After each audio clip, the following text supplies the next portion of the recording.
to sort of pinpoint or highlight two of the main areas where I see beginners struggling with. It would be in the areas of value and in the areas of textures. You can have a really, really nicely composed composition.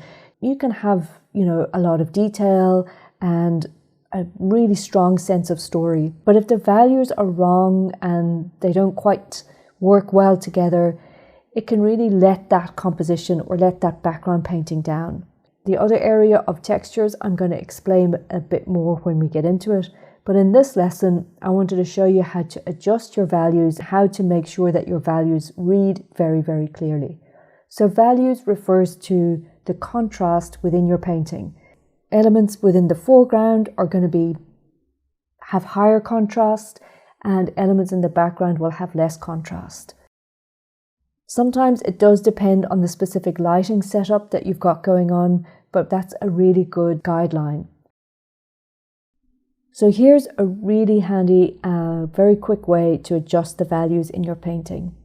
If you select a layer and hit Command or Control U, it brings up this dialog box, this hue saturation dialog. And from here, these sliders are very useful. If you drag the saturation slider, for example, you can adjust the saturation. You can drag the lightness or brightness of the layer as well. So it's a really quick and easy way to adjust the values.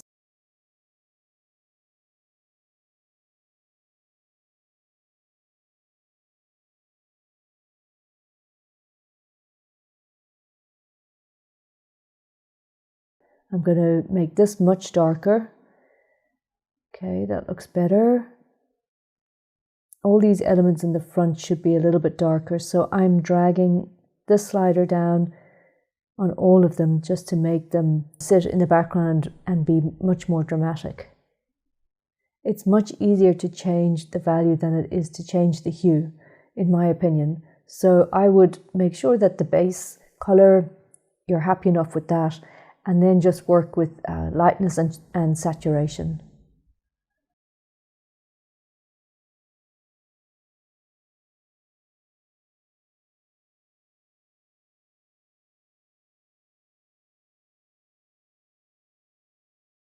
The sky needs to be a much lighter, but what I'm going to do now is create a new layer above it.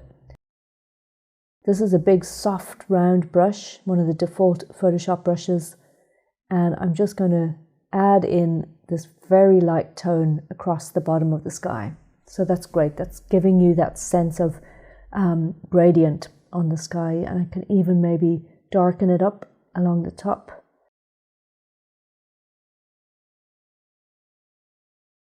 But even that slight adjustment has made a huge difference to the painting overall. It's immediately given it a sense of depth. All right, so staying with the sky, I think I'm going to add another layer, give it a bit of a glow, because I want the sun to be rising here and have this be like a dawn sky with a beautiful sunrise glowing just over the horizon.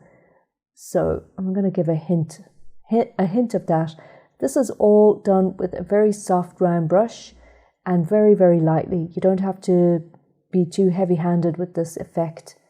You can just really just give it a very subtle touch. In fact, this is one of those cases where less is more. So I might even just leave it at that and not do any more. I like the way the clouds look.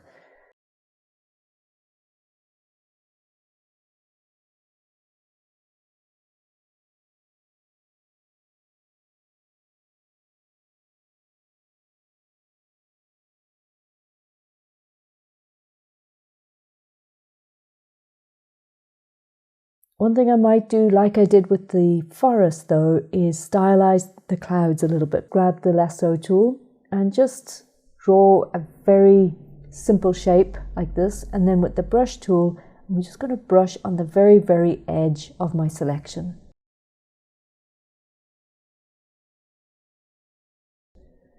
And if I deselect, you can see that that creates a nice sort of stylized edge to it.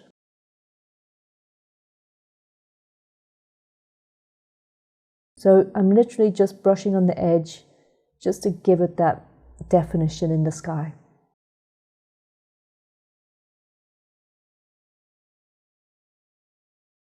Okay, so we are now ready for the final phase of this background painting, which is going to be the texture phase. When you're ready, meet me in the next lesson, and we're going to dive into how to apply actual, realistic looking textures to things like these timber cabins and things like that.